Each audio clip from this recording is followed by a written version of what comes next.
Coach. What's going on, good people? You know what I mean? Want to thank everybody for the continued love and support. You know what I mean? You know me, man. You know what I'm saying?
Hey, Coach.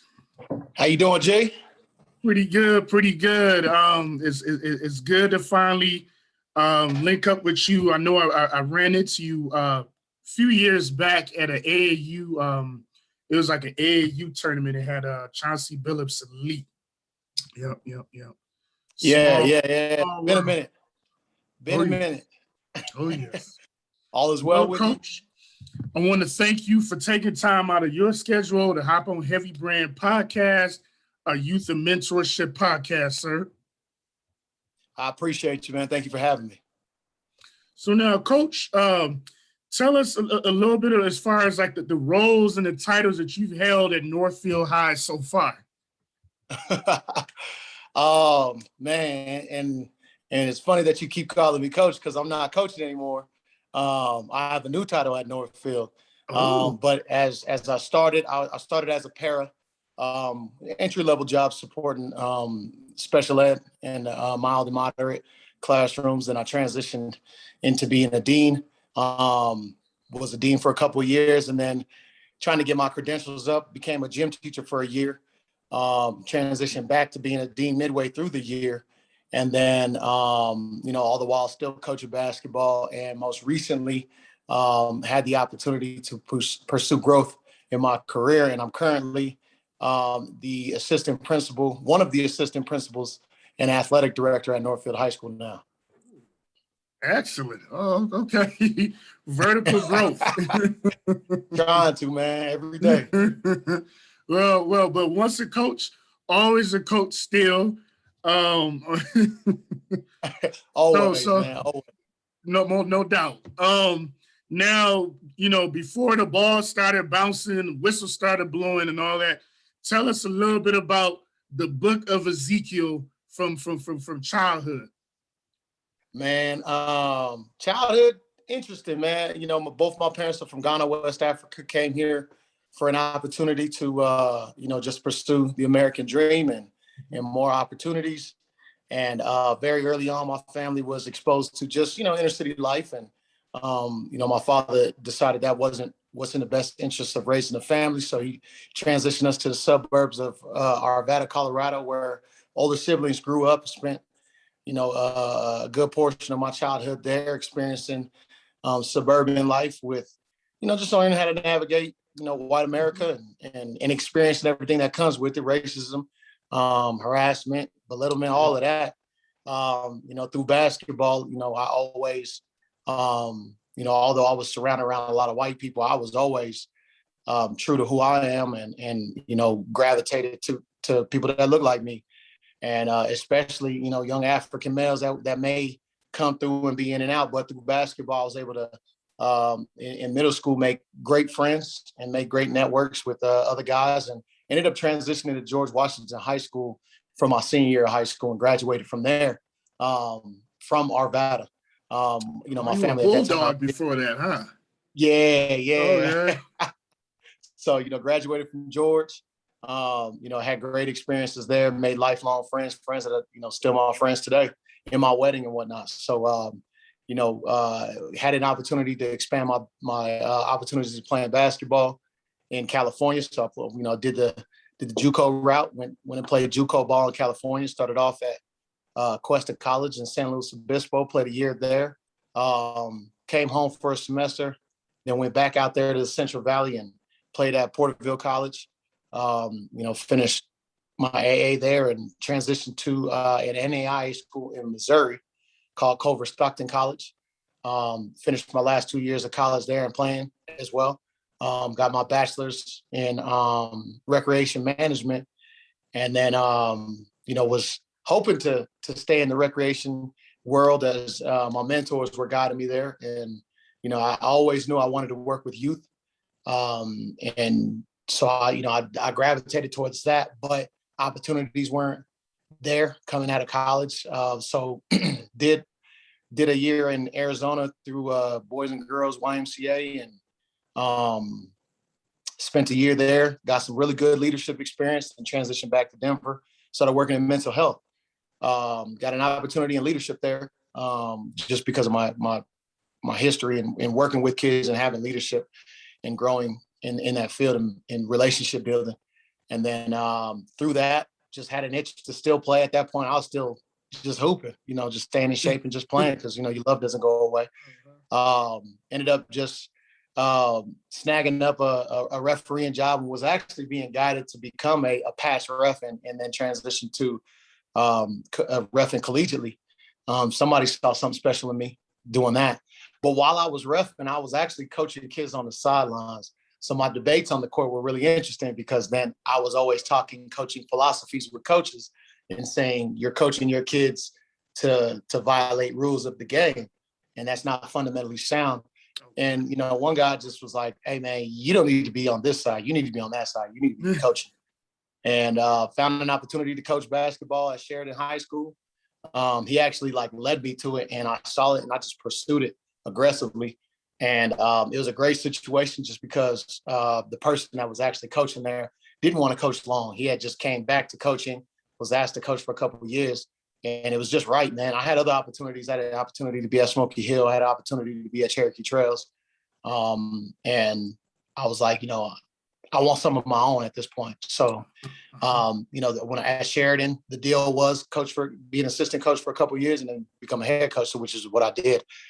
Got that head coaching experience for a couple of years, had some professional differences with my principal, and transitioned out. And then I just kind of landed in that Northfield opportunity and watched it grow and was able to cultivate it to what I explained earlier. And to me, that's like a dream come true when a brand new high school is built, nice neighborhood, new facilities, and then boom, you're right in. I remember driving past when Northfield High School, I believe it was only like a 9th and 10th grade at that time, though. Yep. Now, as far as high school basketball, and it's kind of unique because you've coached, you've been a school administrator, and you've played the game. Now, where's Colorado high school basketball now in comparison to as far back as 25 years ago? Man, I think it's really subjective, but still highly underrated. We got kids, we have great kids here. I don't think naturally, biologically, we cultivate huge kids, but we do have kids here that, we do have some good sized kids here. And I think that's the thing we're always knocked on is, we're a land of a million guards. And, so in our guards and our kids got to stand out. But from what it was to what it is now, we have some really good kids coming out this year. But they're all playing elsewhere, unfortunately, just because the opportunity's not present. You have to go to where you're going to be viewed. We do have kids that are playing for prep schools, but they're not playing for club teams. I mean, with the exception of Bayfall, which he's not originally from Denver, but we claim him, of course. We got Langston Reynolds and Zach Keller, just to name a couple kids. And, there's some really good kids playing, but I think just because of the landscape of how college basketball has shifted towards the transfer portal to looking at JUCOs and then prep schools, and then, high school basketball is really on the back burner. We've been pushed back significantly. So that's where our kids are venturing to, is to prep school or focusing on club ball. So where we are as a state is we're playing catch up consistently. We're definitely behind the 8 ball. Definitely, I feel like we're diluted in just everybody doesn't want to compete. Everybody just wants the opportunity, but competition creates opportunity, right? We just got so many mom and pop clubs with a lot of really good kids on it, but they're so spread out. And that's what sets us back. And if we can all come together, it'd be crazy to think if the resources of the Hawks, the Billups, which was Billups, right? College Bound Elite now. The Miners, Chaos, Titans, if we were able to just group up together, use our resources and have a team in the NYBL, have a team in the Under Armour circuit, have a team in the 3-stripe circuit, man. And just from all the same resources, but egos keep that. But that's another thing that contributes to where we're at, and not where we should be. But I think we're still in the, a lot of states have already adjusted, but Denver's or Colorado is still adjusting, man, and we're still growing and still trying to play catch up. And as I'm listening to this, I'm seeing, some opportunities, but I also understand some of the struggles. I know from growing up in Detroit. I grew up in an era where the PSL or public school league, where even like our second, third tier players were helping to build Division I college programs because we had so much depth in our basketball. And then I was old enough to remember when the population of Detroit decreased by more than 50%, where we lost a lot of the talent pool to where now we don't get like the Jalen Roses or the Chris Webbers. It's few and far between. But at least with Colorado, Coach, I noticed that with a lot of people coming into the state, I see some opportunities where now you're going to get some Cali kids, Texas kids, coming out here, transferring out here. So there's still hope to boost up that talent pool. Absolutely. And we're hoping to continue, but it's a crapshoot, and there's a lot of crabs in the barrel, though. You know what I mean? Where we're all pulling each other down to get to that next best kid. So it's a learning process on just how it can work for everybody right now. But, I'm hoping it does, but I agree with you. We definitely have a lot of families transitioning here to Colorado as Colorado is expanding. I live out in Commerce City and, out, just on the border of Reunion and, where it's growing. There's houses going up all the time and, high schools that are just popping up. Well, you like that's a school up? Oh, shit, that's a school over there. So, I'm hoping and praying that people come over here and bring their talented children here and, able to make some of this state and of themselves. And when you were coaching at Northfield, were there any coaches at the high school level, like a Coach Rudy Carey or another coach that you were, kind of looking at as like the gold standard, like, okay, this is the level that I want to get to as far as bringing in talent and developing talent? Man, I like to think of myself just not of the norm. I did what I will say is to credit those, to the Rudy Careys and to all the other coaches that, Grant Layman's a really good coach, and just being able to talk with them. I always, just being a student of the game, always just listened, work to listen really well, then speak less. And so there's a lot of things that all of those guys were doing that I was listening to and viewing and observing but working to make my own.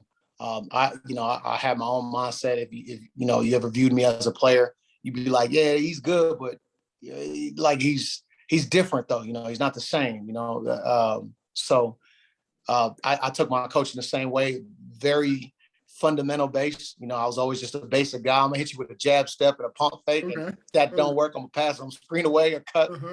Just really basic. And that was my coaching style. But I felt like my philosophies were I didn't feel like I felt like I didn't coach high school basketball for high school basketball. I wanted to bring college philosophies, college ideas. Okay. So I did go to CU practices. I did go to Metro clinics and Metro practices, and I borrowed stuff. But a lot of the stuff that I borrowed were things that that were like ideas of mine. They were like-minded, right?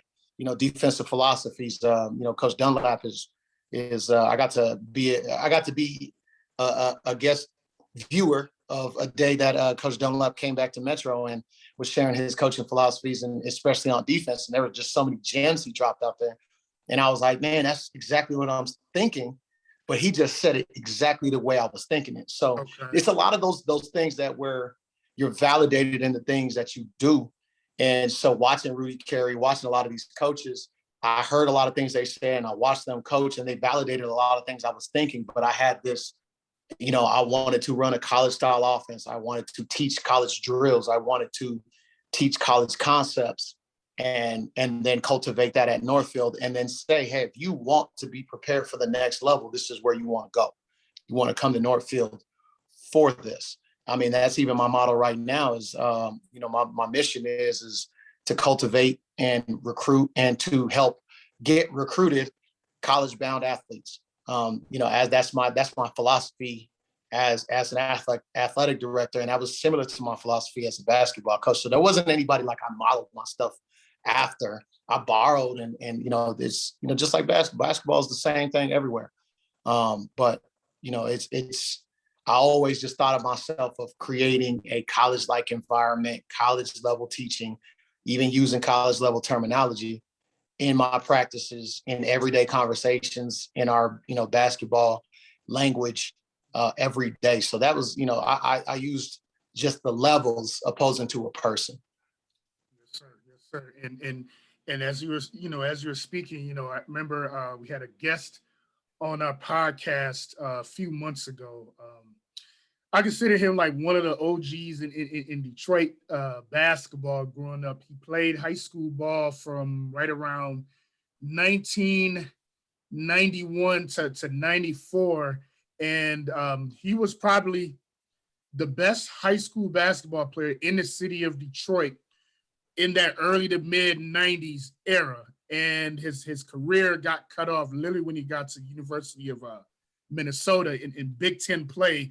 He lasted barely a semester there. And in interviewing him, he said that his biggest mistake dated back all the way to ninth grade when he transferred from a certain Catholic school in Detroit to a certain public school in Detroit, because the expectations and the bar that was set high in that Catholic school was set really, really low in that public school when he transferred in ninth grade. And the bad habits that he picked up, it came back to bite him once he got to University of Minnesota. So it's definitely important for the kids that's viewing the show, when they're picking out high schools with mom and dad, to not just go for the big names on the rafters or the colors they like. It's good for them to do some research on some of these programs to find a program where they're going to get developed for the next level, not just to stay at the high school level. Absolutely. You know, and to add on to that, you know, if your parents are going to eighth grade nights and talking about, you know, what a school has to offer, and then you're talking to an athletic director or a basketball coach, and there is zero mention about college or post-secondary education or post-secondary athletics, do not go, because it's a one-sided relationship where you're going to go in, you're going to bust your hump, you're going to give your money, and then that's it. You know, what's crazy is the thought that there are high school coaches that don't even contact colleges. That's crazy. That's crazy. So, you know, that's the number one thing, man, is just make sure that, you know, they have your best interest in mind, and you know, your dreams align with their goals. Definitely. And, you know, with this podcast, with Heavy Brand Podcast, we always promote diversity and exposing, you know, some of our youth to the various cultures. And just from following you a little bit, is very refreshing to see that, you know, the African diaspora is really big when it comes to the sport of basketball. And when I see you, I got another Ghanaian in mind. When I was in school at Michigan, I ran into a British Ghanaian brother, and he played JUCO ball around that area. His story was so unique. He had played AAU ball with Luol Deng's older brother, Luol Deng's older brother, Aju Deng, back in the UK. And when I met him, he was playing JUCO ball in Detroit. And he ended up making the jump from JUCO ball to semi-pro ball in the ABA. And then he ended up trying out eventually for the Denver Nuggets. And I ran into him here in the Denver area. So we ran into each other again. We both moved from Detroit to Denver. And, you know, his resume, when I ran into him, I was wondering, you know, why he wasn't, you know, coaching the clientele that I was expecting, because he had been an assistant coach at a college before. Then you have the pro ball, the semi-pro ball part, the basketball pedigree. And now I see that he started his own basketball skills academy. He's actually helping other high school programs by taking up, you know, some of their kids and teaching the game the right way. Now, when you were coming up, Coach, who are some of the top players in the public school league that you faced? Oh, man, shoot. So, I mean, in graduating, we had over 20 Division I signees, and we'll even include kids, and I can't tell you any direct names. You know, I know Gabe Stevenson was a kid that ended up going to, I can't think of where he went. I mean, just for me at George, you know, I had Rodney Billups, Chauncey's younger brother, Patrick Simpson. Yeah. Okay. You know, who ended up at DU, and coached there as well. Patrick Simpson, who went to SMU, Terrence Gordon, who also went to DU, Quantel Murphy, who ended up going to Drake. You know, and that's just to name a few. Ross Schrader, who went to, I believe, UC Irvine. Brendan Winters, who went to Davidson. Who's technically, for me, the prequel to Steph Curry, right? Because Steph Curry had to break a lot of his three-point shooting records. I mean, there's a lot of guys, man. We had over 20 D1 signees, which is, for Colorado, it's absurd, man. You know, we had a really good group and a very good crop. Lou Almanson, you know, graduated the same year I did. Yeah. You know, he went to Monarch. You know, there was a lot of guys in 2001 that you know, came up and did some really good things and you know, had some very good, you know, college basketball playing careers. And coach, you know, for, you know, obviously Colorado, you know, I've noticed even when I coached at Alameda in Lakewood, I noticed that there's a large uh, talent pool and a large South Sudanese population in Colorado. I remember when there was a 169 kid from South Sudan. He helped Lincoln and Coach Vince Valdez win a state title in the early 2000s. And I actually coached a couple of that kid's younger brothers. They weren't close to 6'9" like him, but you know, seeing some of that talent pool, and I still get a lot of DMs from kids that are it's still in South Sudan that want to make the jump here. What are some of the, you know, some of the risk and reward that you could share with them if they indeed are able to make that jump from their native homeland to a state like Colorado to play ball? Man, risk. A lot of the risks are, you know, just trusting in people that have your best interests in mind. You know, coming all the way from your home country, you're leaving what you know is home and going to a foreign land for an opportunity. You know, and some of those people, they don't treat the kids well. Some of the people don't care about the kids. They just care about what those kids produce on that court and don't have, like I mentioned, post-secondary or professional opportunities for them and having that in mind. And once again, if those aren't conversations that they're having and they're just talking about you coming out and what you can do in their program and what their programs are doing and what their programs have to offer, but they're not talking about, hey, you know, we're looking to have you come here, do this, and then talk about, you know, we want your GPA this, we want you to study this, and then, you know, hopefully if there's a post-secondary opportunity. I already have A, B, C, D, E, F, G colleges that are very interested in my program that I'm in. Like, if they're not talking about those programs and then you also don't see them, that's a huge risk, right? You're betting on yourself every day, all day, and it's just the work you put in, and you know, you create the opportunities that are there. You know, there's a lot of really good basketball players that were way better than me, but that didn't take advantage of the opportunities that were presented to them. And they just thought basketball and their talent would be enough. But you as a person create those opportunities through the hard work, through the decisions you make, through the relationships you build.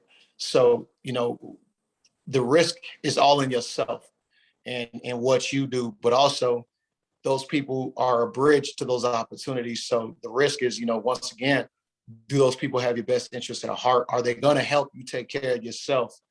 The reward is, once again, you know, you have the opportunity to build relationships, to find those people who care about you truly, who do have your best interests at heart, and who do want what you want. And, you know, I think kids that are transitioning over here have to keep in mind it's baby steps, right? It's not automatic.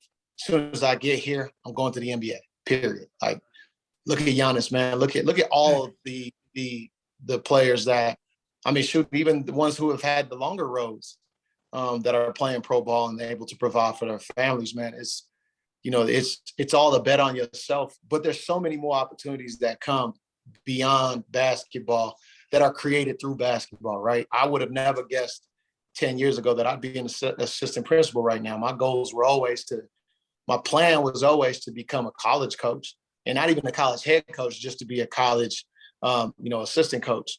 And, you know, yeah, absolutely. And, you know, look where I'm at. You know, I'm an assistant principal, man. That's nuts. It blew my mind. But it was always just using the vessel of basketball to foster relationships, to display my true talents, and to get to the true person that I am. So, you know, basketball is a vessel. It's not what's going to actually produce it sometimes, but it's the vessel that's going to create the opportunity for you to provide for yourself and also for your family. So that's the reward in it. And I'm glad you really illustrated that piece, because I know I had Shea Cotton on this podcast this past summer. And, you know, for the young viewers that are not familiar with Shea Cotton was like the #1 ranked high school player right after, I believe right after Kobe Bryant came out of high school. And the injury, just a freak injury to his shoulder, kind of complicated some things, So for our young student athletes, not saying you you prepare for the worst, but you still have to have, you have to be complete as a student athlete, because you never know what can happen, what can take you off that court. So I'm glad you illustrated that part. All day, every day, always. Oh, you never know. You never know what can happen. Um, and last but not least, it's real interesting that I have someone on the show that's coach, but someone that's like in administration. So from an assistant principal's angle or lens, what type of advice would you give a young ball player as far as how to be a productive student athlete? Tools to succeed. Always. I think that a tool to succeed is, and the funny thing is, I tell college athletes that my sister's best friend's son is actually going to Montana to go play football. Not University of Montana, but a NAIA school there. And I told him a huge mistake that a lot of people make for high school and for college, and is that they have a perception of what the school's going to do for them.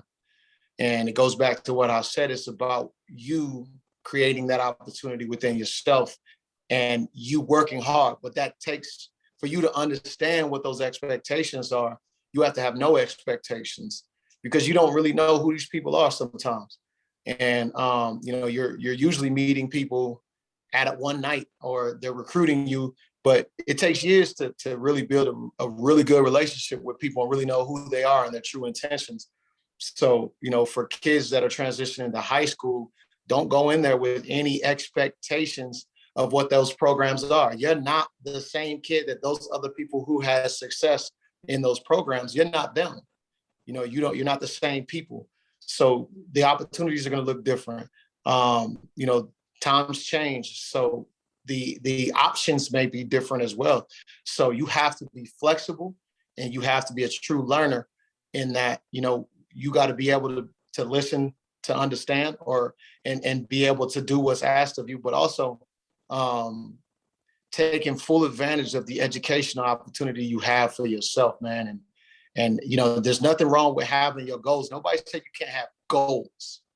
There's a huge difference. of what I'm saying is having goals, but having expectations, going with no expectations, so that when they tell you something and they tell you what they need and what they expect of you, it's an easier adaptation, opposing to adapting, having your own expectations. Then I'm saying, now we're doing this over here. It's a full adjustment. So, practice being taught and being a true student in all aspects. You said student athlete, athletics are second, being a student is first. And even in athletics, you have to listen and you have to understand what's being asked of you. And that's the student part. And also what the student part is being able to understand what they're asking you to do, practicing what they ask you to do, and then demonstrating it at your highest ability. And it's the same in the classroom, right? So with that, going there with no expectation, but with that framework of work ethic and giving your best and not being afraid to ask questions, and not being afraid to be able to fail. Failure is very, very important in the process of learning, because only through failure do you truly learn. But you have to, once again, be willing to listen and being able to have all of your senses, very receptive to all the feedback, physical, mental, and, and auditory, right? And so it's super, super, super important that, you come in with the optimistic mindset and being willing to learn from your mistake, which takes some humility and just being humble, right? And parents too. I think parents, support your kids, but support your kids doesn't mean do it for your kids, but also it doesn't mean, brace your kids from the failure. Allow your kids to fail, pick them up, dust them off, and be a listening party with her and be an additional interpreter of what you hear other people are saying, right? And what they're coaching or teaching your kid to do academically and athletically. And be as involved as your kid needs you to be. There's some kids that need their parents to hold their hand through everything so that they understand, because home culture affects school culture, right? Sure. That kid brings that to the school. So, if your kid is super needy and needs things laid out for him, yeah, you're going to have to be that bridge to lay it out for him. But at some point, you're going to have to, have that kid teach your kid to create their own bridge of communication, their own bridge of understanding, learning, and then their own bridge of experiencing things. And then your job is to, be able to talk them through and navigating those feelings and those experiences, and then capitalizing on how to be successful within those failures. I just was mentioning it to somebody that, if you fail, if you fail, you don't really lose if you learn from the failure. Okay. You really lose when you don't learn from the failure and you don't, you make the same mistake over and over again. You know what I'm saying? So you never lose if you learn. So that's the whole thing is going there ready to learn. And parents' responsibility is continuing to help their kid learn and navigating their emotions and the experiences. So that's what I share with parents. Anytime that I'm on campus, anytime we're doing any hosting of any students, incoming 8th graders, shoot, as I used to tell parents this as a coach, this was one thing that I always used to tell my parents in my first parent meeting was like, man, you trust me with your kid, and I appreciate that, but trust that I'm going to give your kids all the knowledge, skills, and tools and to learn. And it's your kids' responsibility to learn, understand, and demonstrate what they're learning. Yeah. You know what I mean? So there's an accountability, in this and that. And it shouldn't be the accountability of the assistant principal. It should be self-accountability. And the kids that hold themselves accountable are the easiest to work with and have the most success. So, that's normally what I share as an administrator, right? As a dean and as a basketball coach. But the conversations are still the same because, even as somebody was like, are you sad that you're stepping away from coaching? And I was like, nah, not really, because I'm not just coaching kids now. I'm coaching kids and adults. Facts. I'm just coaching adults in something different, right? Mm-hmm. But I'm still coaching kids. I'm coaching kids in life. So. Yes. Well, Coach, this was one of the more productive episodes I can remember because, you provide you kind of check off certain boxes that's kind of rare. Dean of students, basketball coach, assistant principal. So you're able to provide all kind of perspectives and angles, and that's especially beneficial to the majority of our viewer base. I want to thank you for taking time out of your schedule. Continuous success, and shout outs to Northfield, of course. And I'm gonna upload this on Heavy Brand Podcast, our main page, which is on Facebook, Heavy Brand Podcast, and of course on Instagram. We'll give you one big salute, Coach. All day, man. I appreciate you. It's love, man. When you get back to Denver, man, come holler at me, man. Let's go get coffee. For sure. Continue blessings, Coach. Always, man. Blessings to you as well. Yes, sir.